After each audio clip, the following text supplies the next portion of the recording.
Kilat News Updates. Mga balita ngayon, 3 lalaking nagpanggap na empleyado ng COMELEC arestado sa Laguna. 11.4 million pesos na halaga ng smuggled cigarettes na sabat sa CI Zamboanga, Sibugay, 2 arestado. Commission on Human Rights nagsimula ng sariling investigasyon sa pagpatay kay Johnny Dayang. Ako po si Cesar Sorian para ihatid ang mga nangunang balita sa buong kapuluan ngayon. Arestado ang 3 lalaking nagpapanggap umanong empleyado ng Commission on Elections o COMELEC sa Santa Cruz, Laguna kahapon May 5. Ayon kay Laguna Provincial Election Supervisor Attorney Patrick Enaje, gumagamit ng peking ID ang 3 lalaking nagkukunwari umanong nag-iinspeksyon ng automated counting machines. Unang namataan ang mga suspect na sakay ng 2 kotseng may logo pa ng COMELEC at nag-iikot sa mga eskwelahan. Nang sitahin, nagpakita ang mga suspect ng COMELEC ID Task Force kontra bigay, ngunit natuklasang peke ang mga ito. Hawak na ng pulisya ang 3 habang nakatakas ang iba pang mga suspect na lulandi ng mga nasabing sasakyan.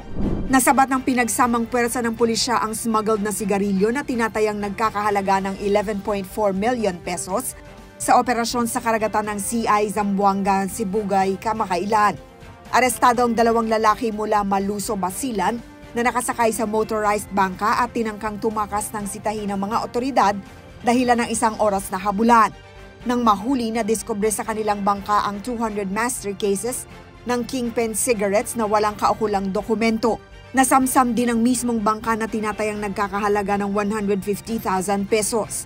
Dinala sa ZS Marpsta ang mga suspect at ebidensya para sa dokumentasyon. Nahaharap sila sa kasong paglabag sa RA 10643 at RA 10863 ukol sa smuggling at kulang sa kaukulang babala sa kalusugan.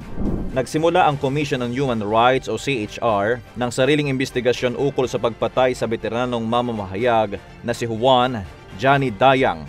Binaril si Dayang sa loob ng kanyang tahanan sa Kalibo, Aklan ng isang hindi pa kilalang salarin noong nakaraang Martes. Sa pahayag ng CHR, ang investigasyon ay bilang bahagi ng kanilang commitment na magtaguyod ng mas ligtas na kapaligiran para sa media workers, kaya nagpadala sila ng hiwalay na team para sa independent na investigasyon.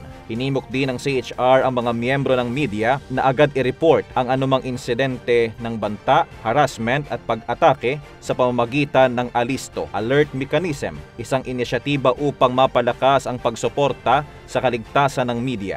Ang Philippine National Police o PNP ay bumuo na rin ng isang espesyal na task group upang magsiyasat sa kaso katuwang ang Presidential Task Force on Media Security o PTFOMS. Ako po si Cesar Sorian, kasama nyo sa bawat pagputok ng balita.